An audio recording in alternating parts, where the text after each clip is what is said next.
Hello everyone and welcome to the 9th day of the 44-day challenge Knowledge is Useless. Yesterday I had a very special day. Yesterday was my play day with my son, and of course we went out playing.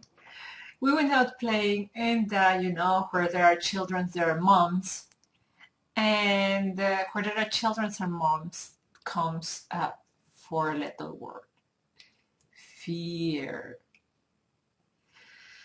I saw it in the playground, particularly in the moms. Fear of the children not being nice, fear of the children falling, fear of what kind of education they are going to receive, fear of the safety of the children in this city, in that other city. I'm not national in the country where I live, so I meet lots of other not foreigners in the Netherlands. I live in the Netherlands. And this is really quite interesting how we are so afraid of so many things, of so many things. It was really profound that experience of the morning of fear. And I continued talking about fear with a friend of mine, another mom, and she was telling me how afraid she was of which education system should she choose for her daughter.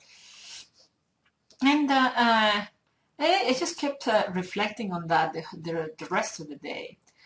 And I went also to an exhibition of a terrific painter here in Amsterdam. Her name is Daniela Rubinovitz. And I want to give you the link of her because I want to talk about one of her paintings. And one of her paintings really touched my heart and linked with the subject of fear. She painted this beautiful green aqua environment, and in this green aqua environment there was one figure, one gray figure, could say a man or a woman, walking down there and walking on a line, and this line you could tell what it is. Is it the ground? The first impression that it gave to me that it was a suspended rope, you know, those ones that they use in the circus for people to walk really carefully on that suspended rope. But looking at it correctly, it didn't look perfectly tense and horizontal like a rope in the circuses, but it looked more curved downwards, like it looks like a valley or like a safe place.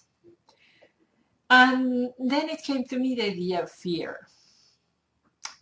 We judge fear because of what we see now. When we pay attention to things how they are right now, how much money you have in the bank account, or how many customers you have, or you open the newspaper and you know about how many people were killed in that other city, how many women were raped in the city you live, how scary is down there, then it feels really, really horrible and scary. And then you feel like that figure just walking on a rope with no net, really scared. When you look at life in specific, in just right now, it's really scary. When you open yourself to the perspective of life, of the infinite, of centuries, suddenly the risk and the fear becomes less. What is really the biggest fear? That we'll die? You know, I'm madly in love with my husband, and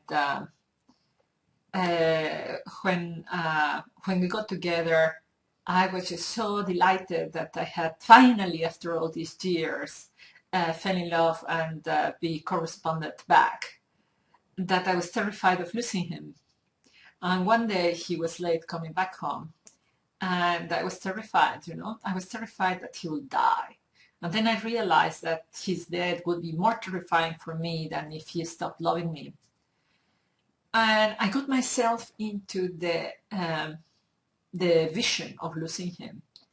And I went on to all the detail of, going and pick up the corpse and report the accident and the insurance company, pick up his body and go to the funeral house and tell his parents and deal with the apartment and sell things and, maybe moving city or moving country, at least apartment. And what will it be of my life? And I, of course, saw myself crying and crying with my family, telling them how much I loved that man. And then I saw that at some point I will be okay. At some point I will really stop crying, stop that horrible situation, At the end of the day, I discovered that even in that worst case scenario, well-being will always come back. Do you feel fear? Do you feel fear of almost anything?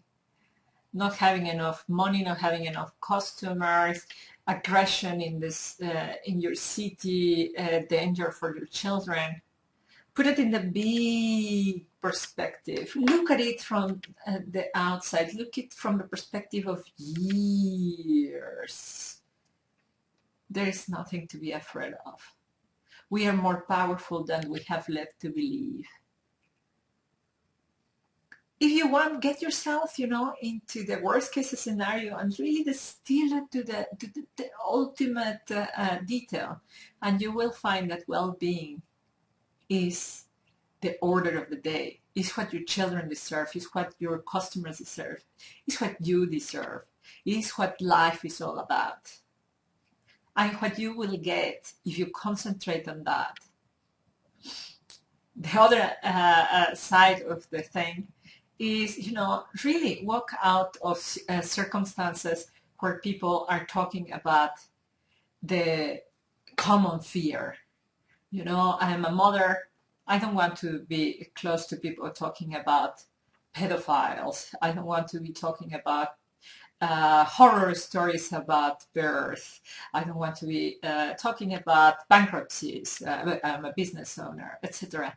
If people are talking about all these horror stories, really, I stand up and walk out.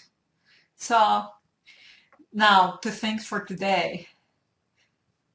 If you are in fear, 2 things. Walk the worst case scenario through your mind.